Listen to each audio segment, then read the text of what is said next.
Rock stars, songwriters, the sidemen and women, music producers, and more join Dayna Steele each week to talk about the rock business. Slide into the booth and join the conversation. This is Dayna's Diner on Houston Radio Platinum. Welcome to Dayna's Diner. We're just going to sit back and have a lunchtime conversation. So excited about this one because it's been a long time. Yes, Dug it has. Pinnick of King's X, how are you? I got no complaints. Slap me if I complain. You look fantastic. You look Thank great. you. Thank you. Where are Appreciate it. And you do too. I'm in LA. Okay. Now, are you living in LA? Where are you living these days? Yeah, I live in LA. All right. So you're not in Texas anymore, but how much? No, I moved here about 14 years ago. And how's Jerry? How's Ty? How are the guys? They're doing great. We're just out there kicking it. Old men, old daddies out there trying to make rock and roll music. But thank goodness you're still getting to do this. You know, I was talking to, so many of our mutual friends, Felix Hanneman of Zebra, not too long ago. They're getting ready to celebrate their 50th anniversary. How many years has it been for King's X? It has been 43 years we've been a band. I was going to say it was getting pretty close to that 50-year thing, and of course, always getting there. Such a huge favorite at KLOL. So tell me, awesome.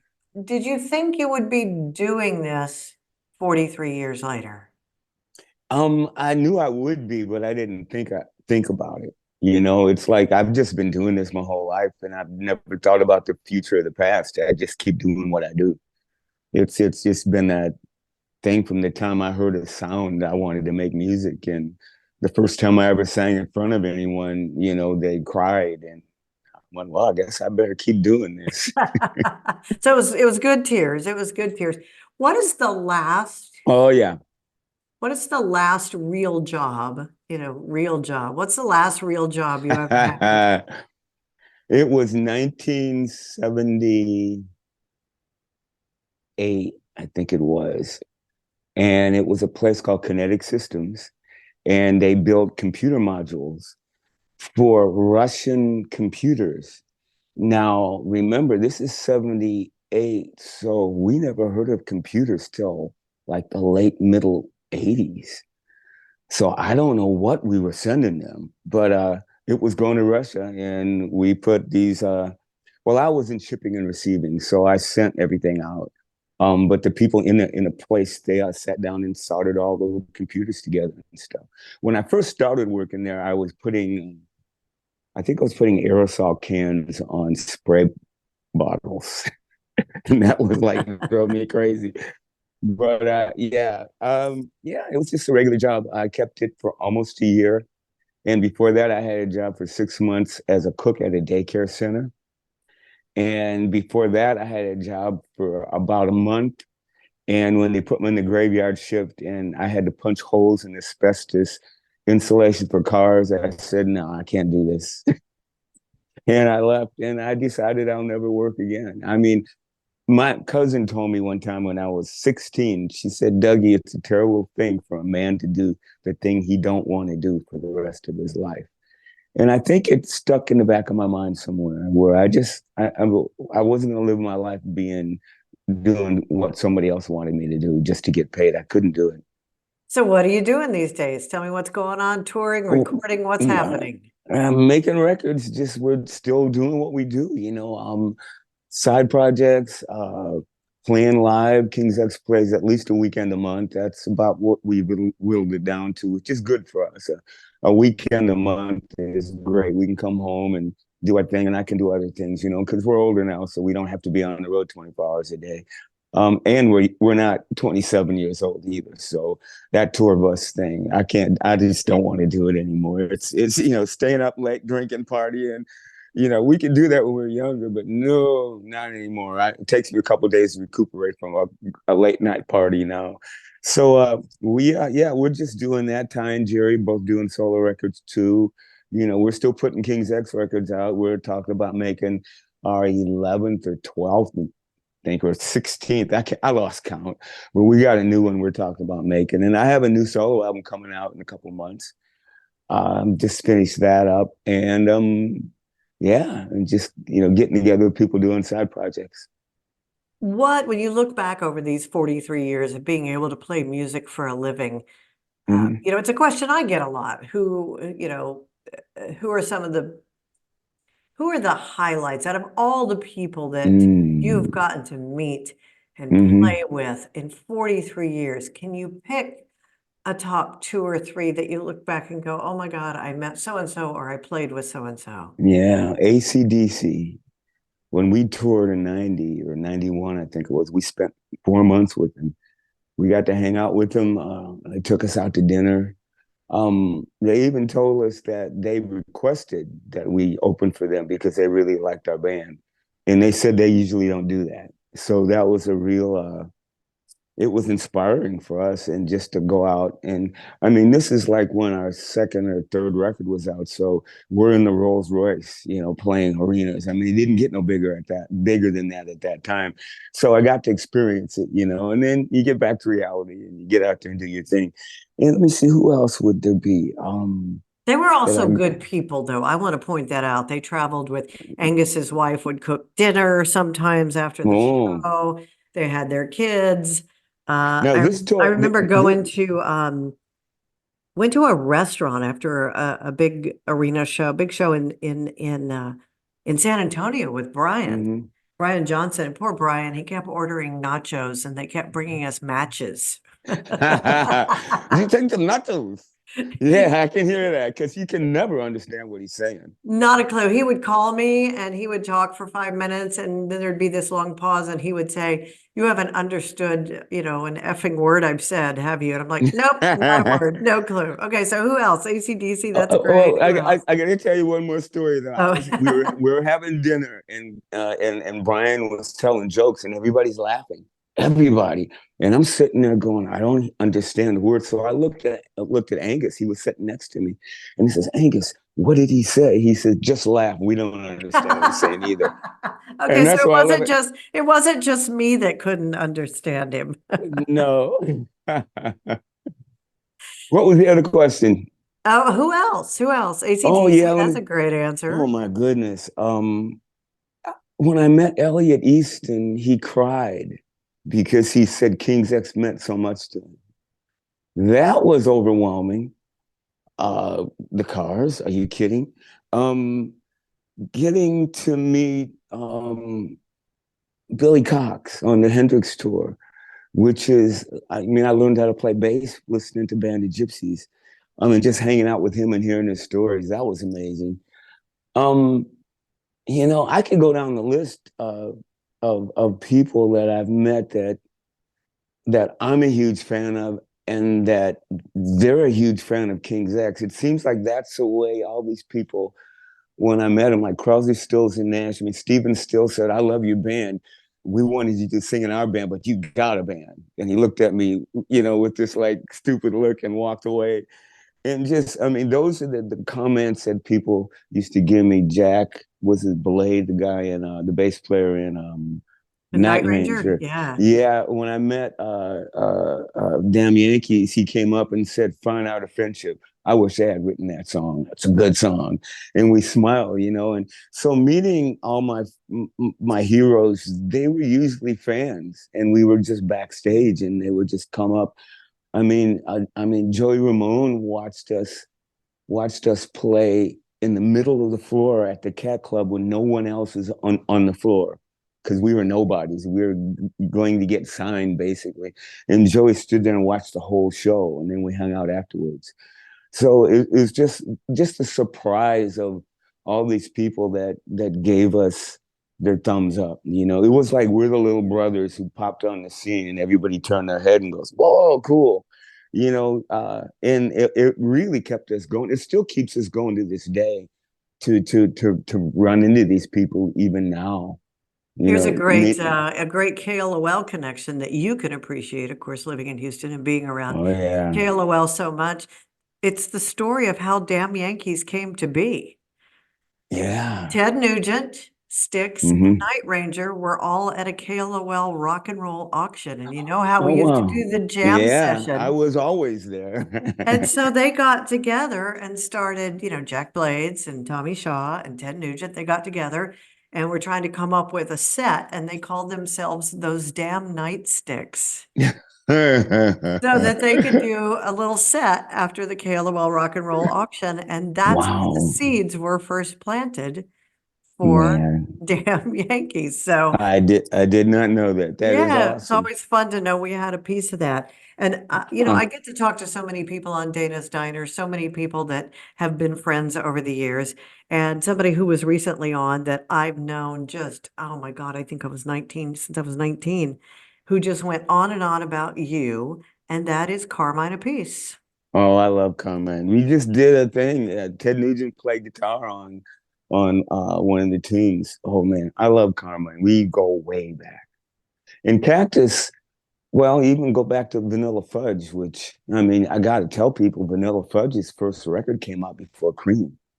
So, I mean, everybody's going Cream, but Vanilla Fudge really opened our eyes up. And I mean, we got John Bonham, who's an amazing drummer, but Carmine kind of showed him how to do a few things, and so when I first heard Cactus, I turned my head and it blew my mind. And so later on down the road, when Carmine was playing with Blue Murder. We were on the road with them and Billy Squire. And I remember me and Jerry both walked up to the bus and said, Carmine, we want to meet you, because we loved him, And also Jerry and I used to do cover tunes of Cactus tunes back when we first started as The Edge, as King's X. So it's a long history of things there. And that's another thing. I was watching the video that I did with Carmine and Jim McCarty, the guitar player, and what's his face? Oh goodness, Twisted Sister, Dee Snider. Dee Snider, yeah. And I was watching it, and I'm going, yeah, I'm playing with a bunch of friends. I've known these guys for a long time. And then I looked up there, and I thought, that's Jim McCarty playing guitar. I remember when I was 22 years old, and my friend of mine brought me over to his house and said, check this out. And I heard the first lick to Long Tall Sally on the Cactus record, which just blew my mind. And I was sitting there thinking, 30, 40 years later, I'm playing with those guys. It's like it finally hit me, because my life is, so much is going on in my life, and I've had such a good time. I don't pay attention to really what's really happening. And as I'm at 74, I've been looking back at all the things that I got to do and to experience. And I'm just kind of going, wow, this is pretty overwhelming. I'm like, wow, I just kind of don't know what to say. And that's why when someone says, how you doing? I go, slap me if I complain. I mean, geez, I can't. So it's been a good thing. Even KLOL, and listening to you on the radio and the ritual and knowing you and hanging out, at the shows and stuff. I mean, it's just so many great things. And watching your career, I remember you moved to California, came back to Houston, and remember when KLOL just one day it's country music, and everybody goes, "What the hell No, it was happened?" a Latino hip hop. Yeah, Yeah, it what? was like, yep, yep. I mean, it's crazy. But you're also featured in the KLOL documentary, Runaway Radio. So, there's a couple of interviews in Oh, there with you. So that's kind of nice looking back at that. where did I remember, did I get a copy of that? I never got a chance to listen to it. I got to go dig that out. You gotta go watch it because yeah, you're definitely in it. Carmine's in it. Awesome. Because Yes. Carmine was actually, I have no idea what is beeping, but Carmine was with me, had my car. He had dropped me off at the radio station, just a little another KLOL story you could appreciate. Carmine's like, I'm on the road with Ozzy. Can I borrow your car? I need to go to the drugstore. I need to get a haircut. I need, do all those normal things I was like, sure. And that was the night that Ozzy fired him because I like get off the air at KLOL and where's Carmine? Where's my car? Where's Carmine? I finally called the production office and they're like, he doesn't work here. I said, no, I know he doesn't work there. He's the drummer for, Ozzy. And they said, no, he's not. Sharon fired him when he came off stage. And he Really? eventually showed up. They were waiting on a U-Haul so they could load up all Mm. the drums. So yeah, I ended up with, Wow. Apparently, I haven't read his book, but it's the very first story in his book, ending I'm up in my texting. apartment for 2 days while they tried to figure out how to get the drums home and how to get Wow. everything home. No, So, I'm texting him. I'm texting him as soon as I get off of this. I want to hear that story about that. yeah. I want to hear the dirt. Give me the dirt. What do you think you'd be doing now if you hadn't been able to do this for 43 years? What would you have ended up doing? I can't even Um, imagine what I would I be doing now. I might have been a cook Really? somewhere because I love to cook. I can do that. I mean, I can just do that forever. I love it. I was in a commune in the early 70s, like, well, 73, I think it was. I joined this commune in Florida, and all the guys went out and dug trees and did all kinds of stuff like that in the woods, rattlesnakes and stuff. And I'm going, I'm not going to do that. So I went to the head guy. I went to the head guy and I go, dude, you need somebody to cook because the food wasn't that great. And I said, let me cook dinner for you guys. And if you like the way I cook, let me be your cook. I'll cook breakfast, lunch, and dinner. And at 6 in the morning, I'd get up. Now, all the girls there would get up and prep for me, and they did all the dishes and clean everything up. So I'd get up at 6, go in, make breakfast. Everybody go to work. They'd come home at noon. I'd cook dinner or lunch, and then I'd cook dinner. And so basically all day I cooked, but I had people cleaning up, like I said, and just to hear everybody going, I can't believe how good this is. And it was happy. It made me happy because as long as somebody's happy at what I'm doing, that's what makes me happy. That's why I like to play music, to see people happy or react in a positive way. And cooking does that. Even now, I post stuff on Instagram and YouTube all the time when I'm cooking dinner. And I What's have your friends favorite? over. What's your specialty? Mine's chicken and sausage gumbo. What's yours? Well, actually, I'm making chicken sausage and shrimp gumbo today after I get off the phone. I got to start the roux as soon as I get off. Um, but the cook, I don't know really, because it's all fun. It's Mm-hmm. all about the taste and the reaction of it, whatever. And one of my roommates says all the time, he says, Doug, whatever. He said, I could take this shoe and put it in a pan and you'd make it taste good. And we just laughed about it. But I don't know if I can make the shoe taste good, but I can come close to it. Somebody once told me that cooking for me is meditation. And I said, you know what? You're right. Because just put me in the Mm, kitchen, everybody mm, leave me alone, and just mm. let me do my thing. And you're right. And then it's nice to serve it and have everybody say, wow, that. Yeah, So you're just, you know what? You're just a creative guy. It's no different than making music. You're cooking up something there. that's true. I wanted to be an artist back in high school because I draw and paint and do that. But I flunked out of art school in college because every time I would do a painting or a still life picture, pen and ink, whatever they wanted me to do, I could do it in maybe 10 minutes and it would be just great. And they'd always flunk me because they said, well, you didn't take any time on it. And I'm going, when I take time creating something, I just screw it up.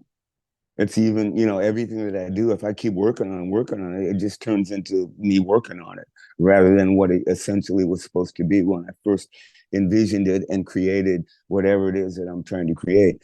So it really frustrated me because I realized that when I go out into the world, I'm going to be stuck by somebody else telling me what to draw, how to do it, and all that stuff. And I'm a control freak. I couldn't deal with that. So music, writing songs, no one told me what I couldn't do in music. No one. And the great thing about music was when I went to my first music theory class in my first year of freshman college, the music teacher said, if you don't learn anything out of this course, I want you to remember one thing: all rules in music are made to be broken. And that gave me permission to go out and live my life as free as I could. And it's very important. Those few things that people said into my life that just stuck.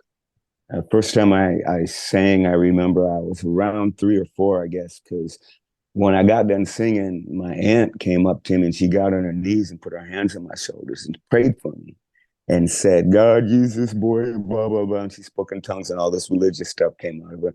I didn't know what she was saying, but it was just, my whole life is just I got to give this, whatever it is. I got to give it. If I don't, I kind of go crazy, you know. If you could excel in another genre, I recently had Kip Winger on. Kip, I love Kip. yeah, and Kip has his first violin concerto debuting next year with the Nashville Symphony Orchestra. Oh, wow. And it's something he's always wanted to do. I mean, I don't know if you realize, he was a classically trained ballet dancer. Oh, yeah. Yeah, before he became a rock star.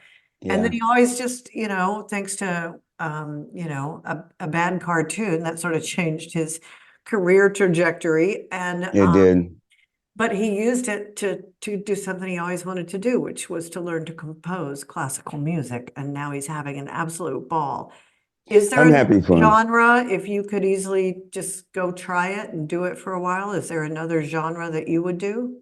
No, I'm stuck on rock music. It's something that I feel more than anything else, and I understand more than anything else.